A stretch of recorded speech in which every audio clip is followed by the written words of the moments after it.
Welcome back once more to Just Carve. Okay, this is what we're using now.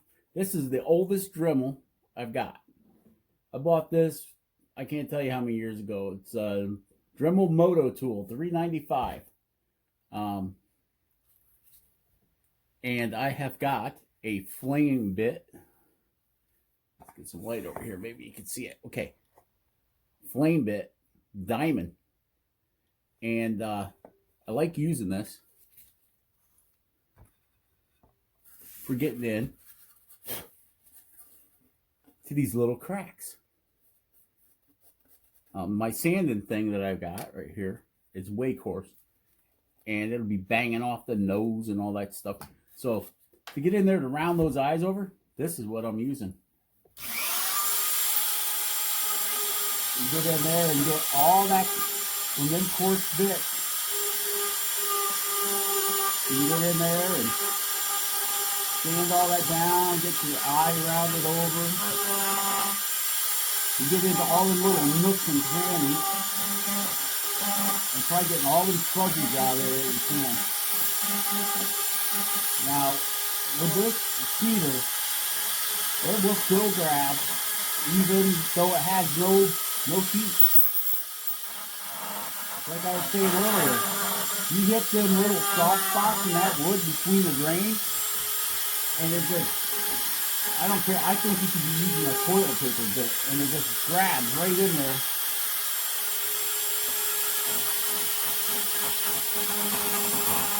It'll just grab right into them soft spots. And it really does, it really shows with this finding. It gets into them soft spots, man, and it will just sink. And we're talking about a bit that has, it's just like sandpaper, basically.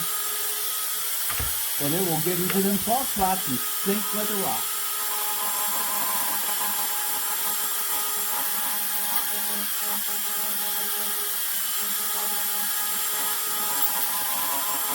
I really like the diamonds for cleanup because you can get right up in there and poke it right in.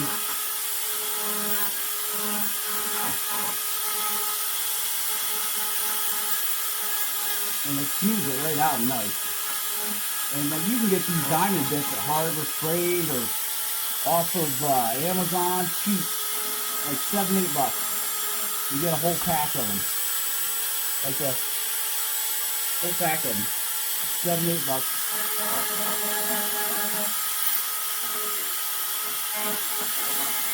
So it does such a fantastic job in them tight areas. You push it right up in there. And if you're into doing glass work,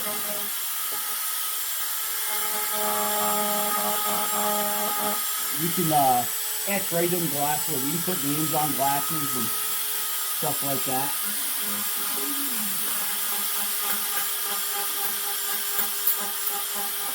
So they let you get right in there and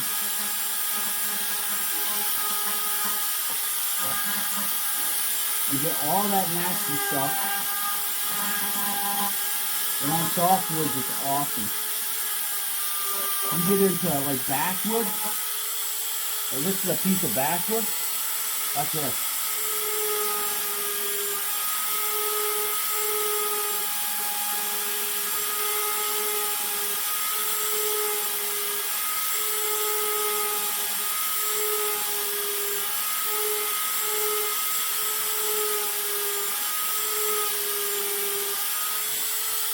You can cut right into that stuff.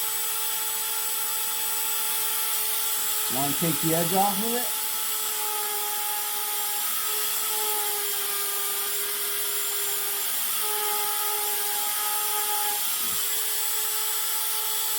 Nice. Now, don't get me wrong, it's not the fastest way of getting things done, but it all depends on what kind of finish you're after, really. Look at that. Stick right over my eyebrows. I didn't cut them in. Didn't cut my little lines in my eyebrows. I still got to do that.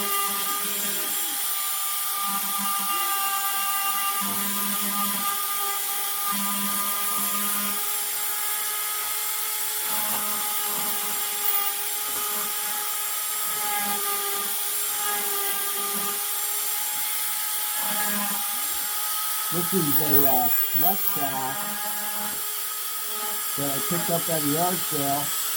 But I think it was an estate sale for 50 cents. It was off of the, I believe it came off of Craftsman.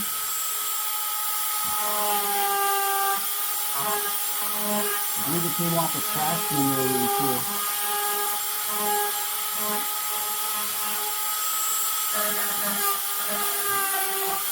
Yep, lets you get right up in them cracks.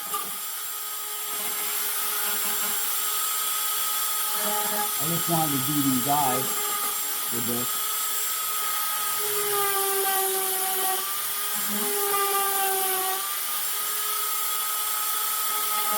To round them over. Let you get up into the corners real nice.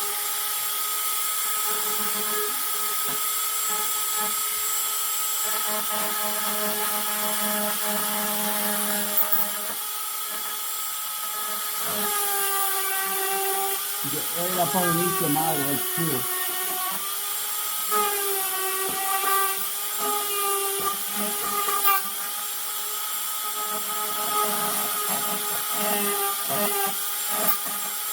Just because you're into, just because it's a diamond don't mean it will last forever, because it won't.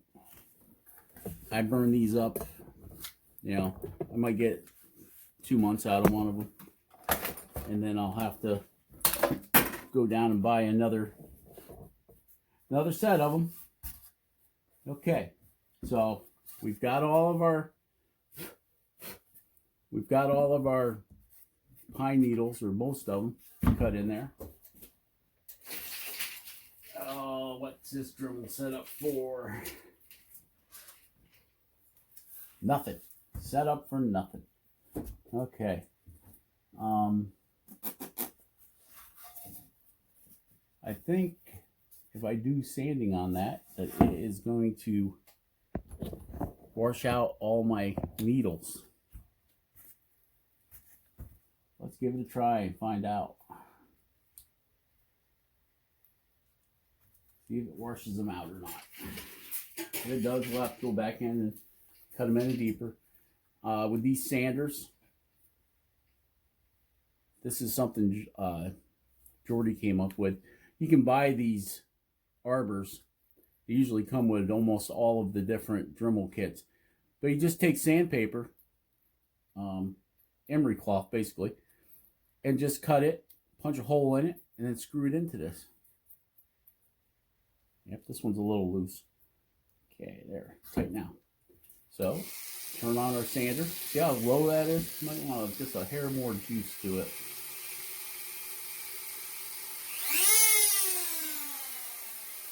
And right around there, I think.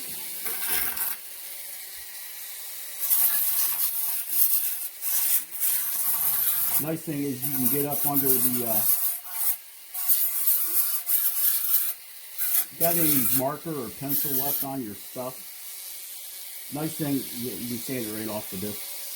Nice thing is, you can go around all your sharp edges, like where we plunged in to make that deeper. You left this edge really sharp. So keep that from breaking or what, you know. You just get in over there.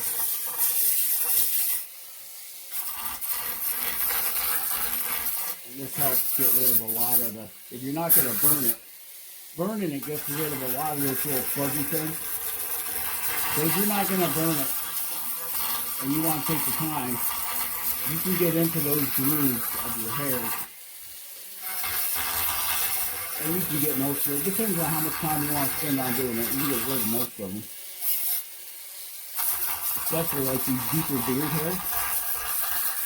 You can see it working right through them. Because if you go flat, it's almost guaranteed you're going to work out what your work. You know, it don't take much sanding to sand that stuff right down, especially on softwoods like this cedar. You get into the harder oaks and stuff, it's not so bad. But with this cedar, it does not take much. Like if you when you burn your cedar, if you burn it deep and then go back and sand it, most of your detail is going to be worked out, it's going to be gone.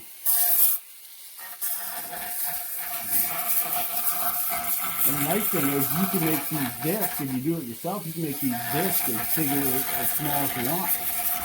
Dremel does sell sandpaper discs for these. And they work good. They work good, but they're paper, so they don't last terribly long. Now, the emery cloth seems to stand up pretty good.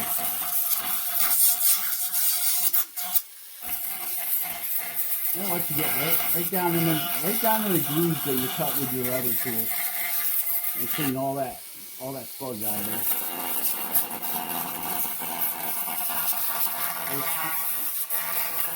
And like I said, depends on how much time you want to put into it. You can get most, I'd say probably 85% of the fuzzies out of it. If you're gonna paint it, what I found works really well for me. You get it as good and clean as you can get it off the get-go, and then paint it or put your sealer on it. And if you look at it and you see those fuzzies, once that stuff dries, go back over it again. Because once the paint soaks into the fuzzies, it hardens them up for you. Now you're gonna have to paint it again, you know, or reseal it. That's one advantage of burning it, is that as you're burning it, you'll see these little fuzzies just go poof, poof. They're just little fire, poof, they're gone. But if you don't like that, that look, like this guy here, I've really been trying to decide whether I want to burn him or not. I haven't decided yet. Look at that! I missed another spot. I didn't put my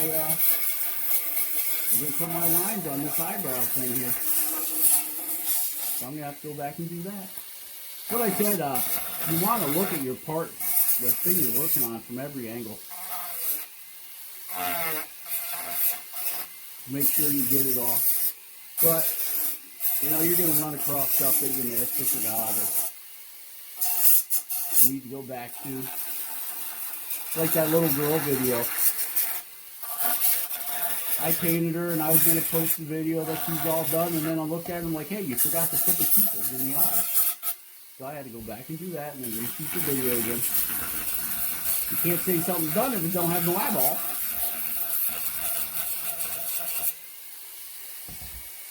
So yeah, I'm gonna have to go back over this again. And see how it makes that grain stand, that all those little cuts stand right up in there? But we're gonna have to, I've got some marker on here that I'm gonna sand off right now.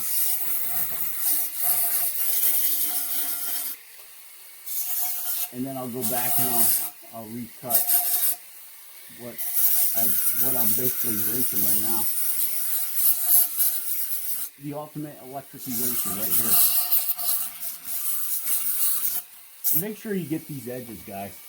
If you leave those edges sharp, somebody could get a splinter, or worse yet, if it falls over or something, that will chip right off in there. So I always make sure by sanding that edge, it peels it back a little bit, makes it a little thicker, so you don't have to worry about that stuff snapping off on you.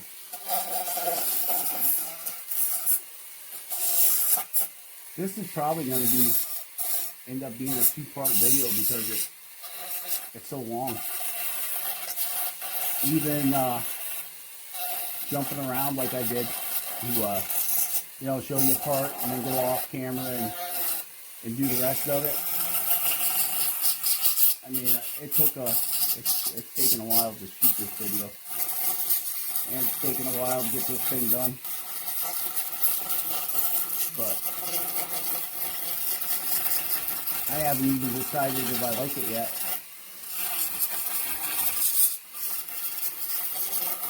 This might end up being a Free Fire Friday. We take the projects that didn't come out the way we wanted to, and if you can't repurpose it, turn it into something else.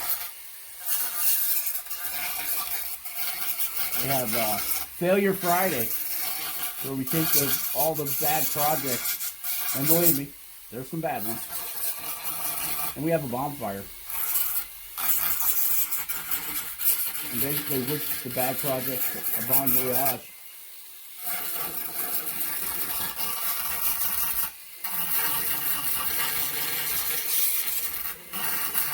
I've been told, oh, that wasn't that bad.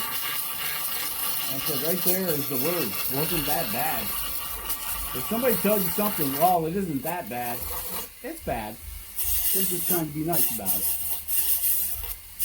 It wasn't that bad. And when you do your work, you know what's bad and what isn't bad, what you expected out of it and what you got out of it,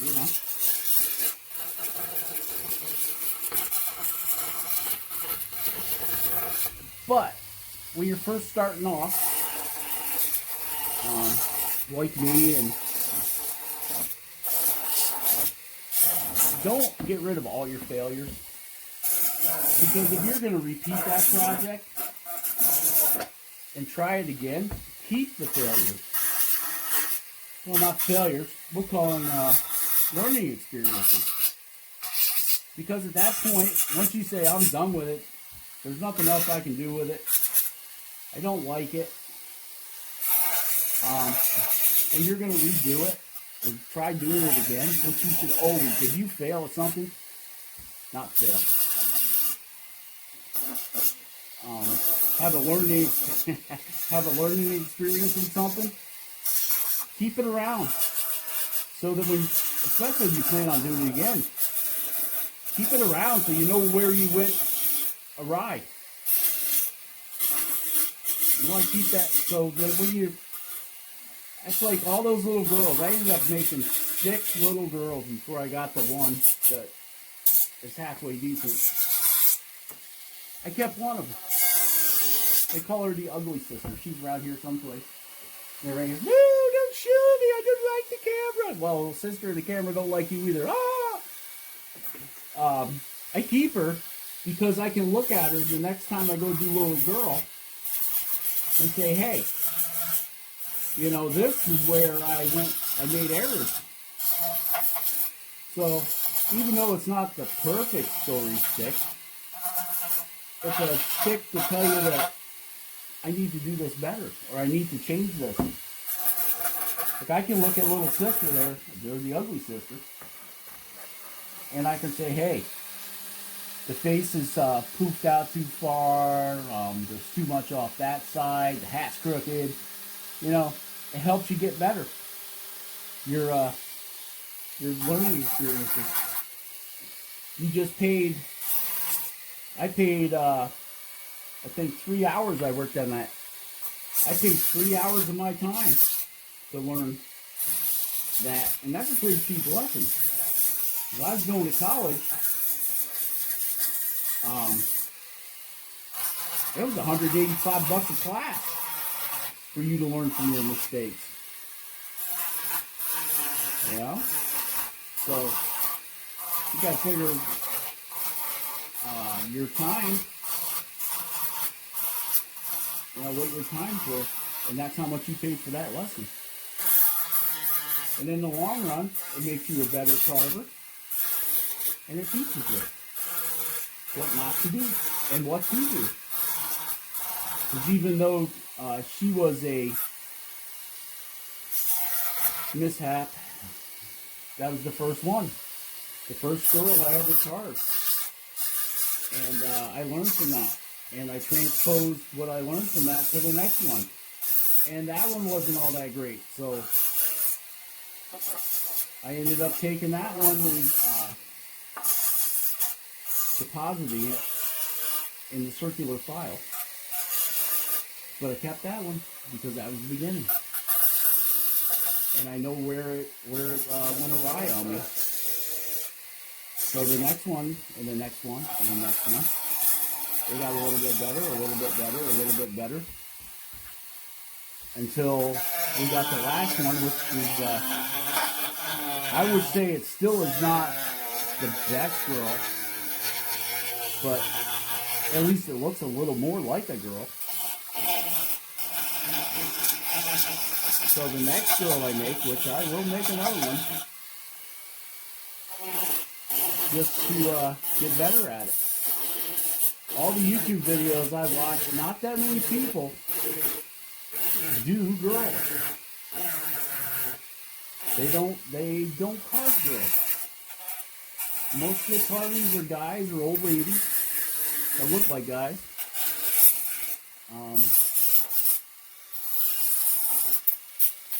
Once you start carving little people, I mean, you look at most of your carvers that carve miniatures, and they're all going to be guys. Because a girl's face has so much, it's way different. It has a lot of different characters to it. So, I think more carvers should come out of their comfort zone. I mean, I'm pretty uncomfortable carving girls because I haven't done it. That's like doing a walking stick. Guy wanted ducks and geese on it. Well, I don't like doing birds because they take so much time. Especially if you're going to do them where they look like birds, put feathers and all that stuff on them. So I did his walking stick, and I did the ducks and geese and stuff on it, and I'm like, well, I always do a test stick before I carve, and I did 2 test sticks, about that long, with nothing but ducks and geese on them, until I got to where I felt comfortable. I could put it on a stick and be proficient at it, and now I can do them. But I kept doing them and doing them and doing them and doing them and doing them, and you're not going to get what you're looking for on your first shot. And if you are, bless you, you're better than I am. That's just the way it is. I mean, for me. Now, doing things that I've done, like deer and bears and squirrels and rabbits and stuff that I've done 1,000 times, I can move right through it, no problem.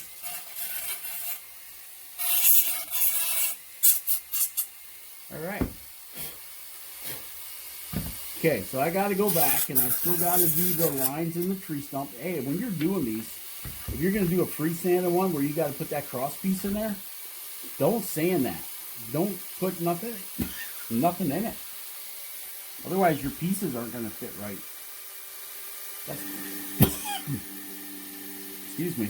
That's why you see this flat spot here, where there's been no shaping to it, because I'm waiting for that till after I get my tea in there so he can freestand. So anyway, there he is, all sanded up. I'm going to go back and put some more lines in them because I missed the spot up here, and I didn't do the trunk yet. And I don't know, maybe I'll go back and put some more in here. I think, like, there's a couple spots that's kind of naked. I'll go back and put them in. So, that pretty much concludes this guy. Oh, and I missed the eyebrows. And it's been a long day working on him. Believe me.